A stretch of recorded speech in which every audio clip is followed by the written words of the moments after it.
नमस्कार दोस्तों, स्वागत है आप सभी का आपके यूट्यूब चैनल शिक्षा शास्त्री में। दोस्तों, आज हम लोग बात करेंगे नेशनल इंस्टीट्यूट रैंकिंग फ्रेमवर्क के बारे में। NIRF, ministry of education, government of India, जो कि शिक्षा मंत्रालय का एक प्रोजेक्ट है जो कि भारत सरकार के द्वारा चलाया जाता है। आइए दोस्तों, शुरू करते हैं आज की वीडियो में कि नेशनल इंस्टीट्यूशनल रैंकिंग फ्रेमवर्क क्या है।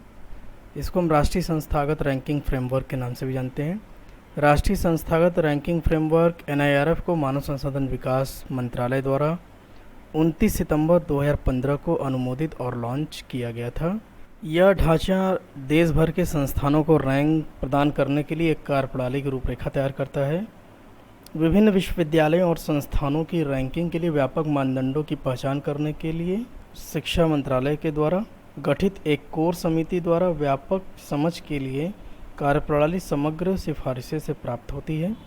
मापदंडों में मोटे तौर पर हम देखते हैं कि शिक्षण, सीखना और संसाधन, अनुसंधान और व्यावसायिक अभ्यास, स्नातक परिणाम और आउटरीच और समावेशिता और धारणा को सम्मिलित किया जाता है। इस ढांचे के आधार पर भारत रैंकिंग 2016 4 अप्रैल 2016 को सबसे पहली बार NIRF रैंकिंग जारी की गई थी। भारत रैंकिंग 2017 के लिए मुख्य रैंकिंग पैरामीटर समान था, हालांकि कुछ उप पैरामीटर में महत्वपूर्ण परिवर्तन किया गया था। साथ ही हर वर्ष बड़े संस्थान के साथ एक समान समग्र रैंक के साथ साथ एक अनुशासन विशिष्ट रैंक भी दी जाती है, जो भी लागू किया गया है। इसमें एक समग्र रैंकिंग जारी की जाती है। इसके साथ ही साथ हम विशिष्ट क्षेत्रों में विषयों के आधार पर भी रैंकिंग जारी की जाती है। इसके विवरण को आप रैंकिंग दस्तावेज साइट पे आप देख सकते हैं, जहाँ पे 2016 से लेकर के 2020 तक की रैंकिंग आपको उपलब्ध हो जाएगी। 2021 में जो संस्थानों की रैंकिंग की गई है वो NIRF 2022 15 जुलाई 2022 को लॉन्च होने वाला है, आज से 2 दिन के बाद। तो आप उसको कल के बाद परसों देख सकते हैं। अब हम इसके पैरामीटर्स के बारे में बात करेंगे कि NIRF रैंकिंग में कौन कौन से पैरामीटर होते हैं। इसमें सबसे पहला पैरामीटर होता है टीचिंग, लर्निंग एंड रिसोर्स का, रिसर्च एंड प्रोफेशनल प्रैक्टिस का, ग्रेजुएशन आउटकम का, आउटरीच एंड इंक्लूसिविटी कितनी है और परसेप्शन क्या है। सबसे पहले पैरामीटर की बात करते हैं, टीचिंग, लर्निंग एंड रिसोर्सेज का, TLR। इसमें हम 4 चीज़ों को देखते हैं टीचिंग, लर्निंग, रिसोर्सेज में। सबसे पहले देखते हैं कि उस संस्थान की छात्र संख्या क्या है। इसमें डॉक्टरेट जो छात्र होते हैं PhD के, उनको भी सम्मिलित किया जाता है। इसके साथ हम देखते हैं कि शिक्षक छात्र अनुपात उस संस्थान का क्या है। ज़्यादा जोर इस रैंकिंग में स्थायी जो फैकल्टीज़ होते हैं, अध्यापक, उन पर रहता है। संकाय के लिए संयुक्त मैट्रिक PhD और अनुभव के साथ, अर्थात जो फैकल्टी मेंबर्स पढ़ा रहे हैं उस संस्थान में या फिर विश्वविद्यालय में, उन्होंने कितनी PhD कराई है और उनका अनुभव क्या है, वो खुद PhD है कि नहीं, इस आधार पर देखते हैं। इसके बाद इसका एक सब पैरामीटर है कि वित्तीय संसाधन कितने उसके पास उपलब्ध हैं और उसका उपयोग वो किस प्रकार से कहता है। FRU के नाम से इसको जानते हैं, फाइनेंशियल रिसोर्स एंड इसका यूटिलाइजेशन। अब पैरामीटर 2 की बात करें तो अनुसंधान और व्यावसायिक अभ्यास इसमें होता है। रिसर्च प्रैक्टिस के बारे में, इसमें आपका प्रकाशनों के लिए संयुक्त मैट्रिक एक बनाई गई है कि कौन कौन से पब्लिकेशन टीचर के द्वारा और वहाँ के छात्रों के द्वारा पब्लिकेशन कराए जा रहे हैं। प्रकाशनों की गुणवत्ता क्या है, उसकी संयुक्त मैट्रिक एक बनाई जाती है। और IPR और पेटेंट कितने लिए गए उस संस्थान के द्वारा अथवा विश्वविद्यालय के द्वारा, कितने पेटेंट प्रकाशित हो चुके हैं और कितने स्वीकृत कर चुके हैं। इसके साथ साथ अनुसंधान और व्यावसायिक अभ्यास के अंतर्गत ही परियोजनाओं और व्यावसायिक अभ्यास का भी लैंडमार्क देखते हैं कि किस प्रकार का है। इसके बाद अगर हम थर्ड पॉइंट की बात करें तो स्नातक में उसका क्या परिणाम आया, ग्रेजुएशन में क्या आउटकम था। इसमें विश्वविद्यालय परीक्षाओं के लिए एक मैट्रिक बनाई गई है और PhD की संख्या के लिए एक अलग मैट्रिक बनाई गई है। इसके बाद हम मापदंड 4 की बात करेंगे, आउटरीच और समावेशिता। अन्य राज्यों, देशों के छात्रों का प्रतिशत कितना है उस विश्वविद्यालय में। इसके साथ महिलाओं का प्रतिशत कितना है। इसके साथ साथ आर्थिक रूप से, सामाजिक रूप से जो असंपन्न छात्र हैं उनकी कितनी सहभागिता है। शारीरिक रूप से विकलांग छात्रों के लिए क्या सुविधाएं हैं, जो वीकर सेक्शन के लोग हैं उनके लिए क्या सुविधाएं हैं, और छात्र वहाँ पे पढ़ते हैं उनका क्या परसेप्शन है, उन पर रैंकिंग आधारित होती है। इसके 5वां पॉइंट इसका होता है पीयर परसेप्शन का। सहकर्मी की क्या धारणा है, इसके लिए अकादमिक साथियों और नियोक्ताओं के द्वारा जो है रैंकिंग प्रदान की जाती है। अब हम बात करते हैं कि जो हमारे जो लास्ट ईयर की रैंकिंग आई थी उसमें जो सब एक तो समग्र रैंकिंग होती है जिसको हम ओवरऑल की बात करते हैं।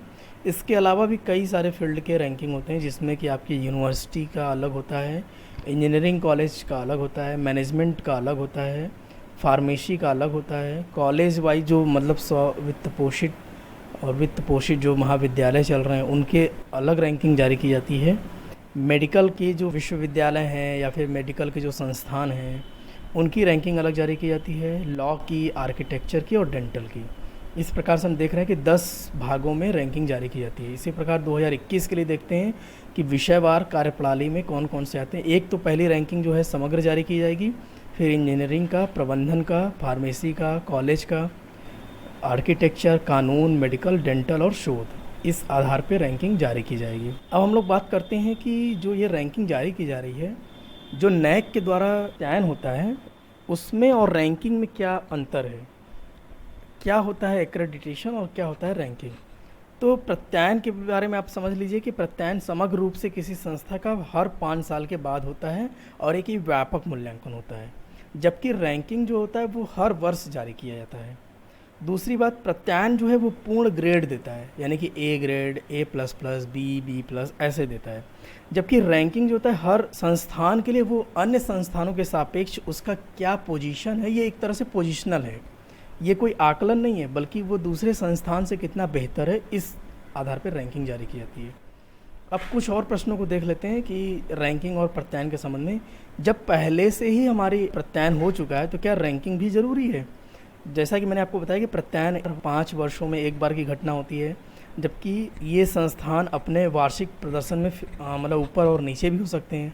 प्रत्यायन 5 साल के बाद होगा, तब पता चलेगा कि हमें कि वो ए ग्रेड जो बनाया गया था या बी ग्रेड जो मिला था वो अभी भी बरकरार है या कम ज़्यादा हो गया, जबकि वार्षिक प्रदर्शन उसका बदलता रहता है।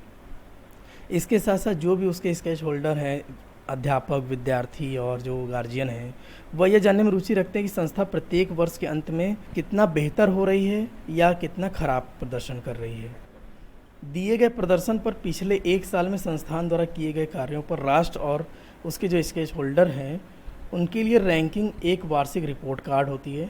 बहुत कम संस्थानों का अभी तक प्रत्यायन हो पाया है, जबकि रैंकिंग सभी के लिए खुली होती है। इसी कारण पूरे देश में रैंकिंग भी है और प्रत्यायन भी है।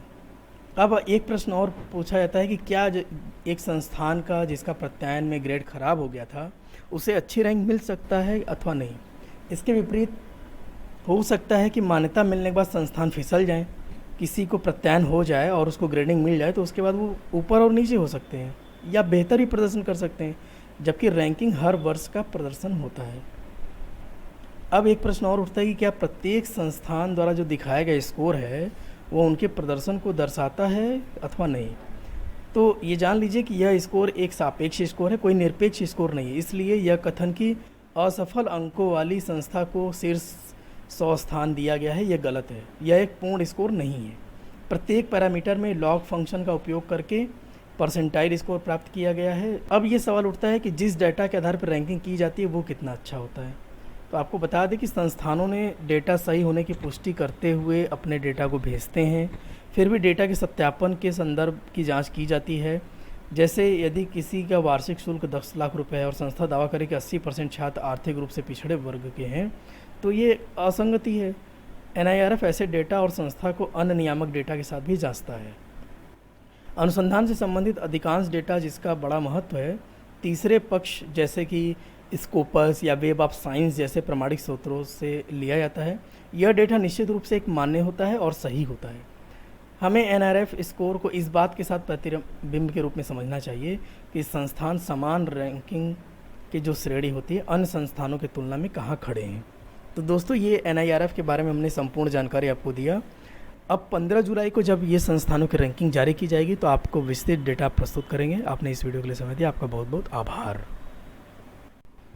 नमस्कार दोस्तों, स्वागत है आप सभी का आपके YouTube चैनल शिक्षा शास्त्री में।